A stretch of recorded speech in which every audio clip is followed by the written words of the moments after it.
Before this video pop in, here's the clarity you asked for. This content is for women who feel emotionally stuck with a man who has changed. He used to care, now he's distant, inconsistent, only shows up when it is convenient. This is for women who know something is off but hasn't fully let go yet.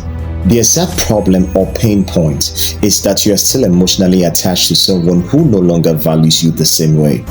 You keep hoping he will return to who he used to be. You overthink his actions, make excuses for his silence, and feel drained, anxious, and confused. I know you might be wondering what practical value this content is going to give, which I assure you this video is going to help you emotionally detach without bitterness or self-blame. In this video, you're going to learn how to regain your power, protect your heart, and stop pouring love where it is no longer reciprocated. Not through revenge or pretending you don't care, but through clarity and self-respect. With no further ado, let's move right into it.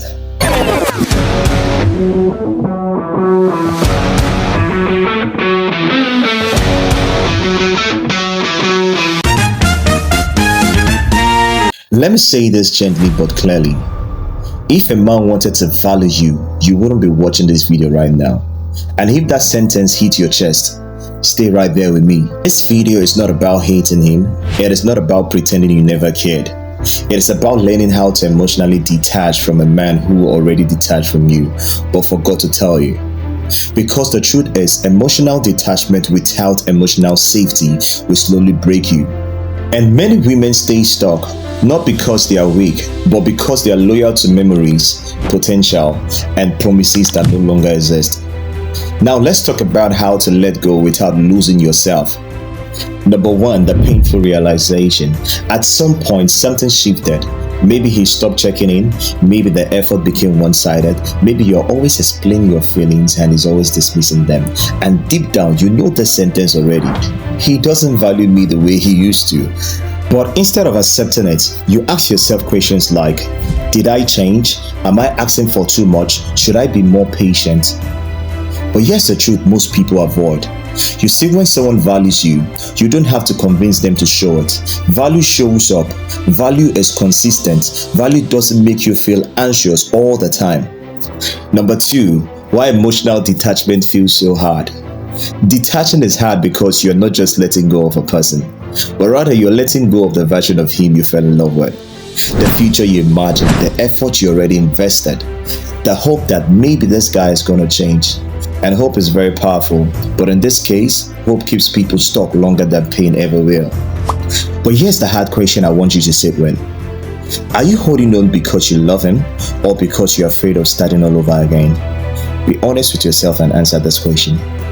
Number three, emotional detachment does not mean become cold, ignore your feelings, act like you never cared. Emotional detachment means you stop giving emotional access to someone who no longer protects your heart. You don't chase clarity from someone committed to confusion. You accept reality even when it hurts. Number four, stop romanticizing who he was. This is where most women get stuck. You remember how he used to be, the calls, the attention, the effort, how he used to show you the sweetest part of life, and suddenly everything went down the drain. Just for us to have a clear and better understanding, emotional detachment begins when you stop dating his past and start dealing with his present. Ask yourself this honestly. If I met this version of him today, would I choose him? Not his potential, not his promises. I'm talking about the latest version of him. That answer tells you everything. Number five, put your emotional energy back. Right now, your emotional energy is still with that same guy. You think about him, you wait for his messages, you replay his conversation, you wonder what he is doing. Yes, a simple but powerful shift. Stop asking, why is he doing this? Start asking, why am I still available for all this? Every time you give emotional reactions, explanations, or constant access, you reinforce dynamics where he gives less and you give more. Detach by reducing emotional availability, not by announcing it, but by practicing it. Less explaining, less chasing, more silence, more space. Number six, accept that closure is not always a conversation. This part hurts, but it is freeing. Sometimes closure doesn't come from a final talk, it comes from observing patterns. If someone consistently shows you they don't value you, that is closure enough. Stop waiting for him to say the perfect sentence that finally releases you. His action already spoke. Be smart enough to read it. Number 7. Grieve what you hope it would be. Detachment requires grief. Not dramatic grief, I mean honest grief. You are allowed to be sad. You're allowed to feel disappointed. You're allowed to admit this wasn't what you wanted. But don't confuse grief with going back. You can miss him and still choose yourself. Both can exist. Number 8. Rebuild your identity without him. One reason detachment feels terrifying is because your emotional routine includes him. So replace that space intentionally. Pour energy back into your goals, your friendships, your routines, your self-respect. Do things that remind you who you were before you started shrinking for someone else. A woman who is busy building herself detaches naturally. Let me say this clearly. A man who values you will not make you feel like you're too much for wanting consistency, communication, and effort.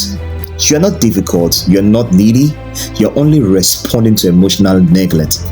And detaching from someone who no longer values you is not a loss, it is a return to thyself. So here's the takeaway.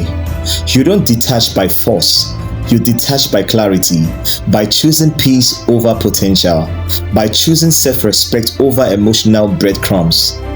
If this video spoke to you, comment I choose myself, share this with a friend who needs this, and if you want more honest conversations like this, follow Hope All TV and stay connected. You're not walking away empty, you're walking away stronger. Remember, hope day for you.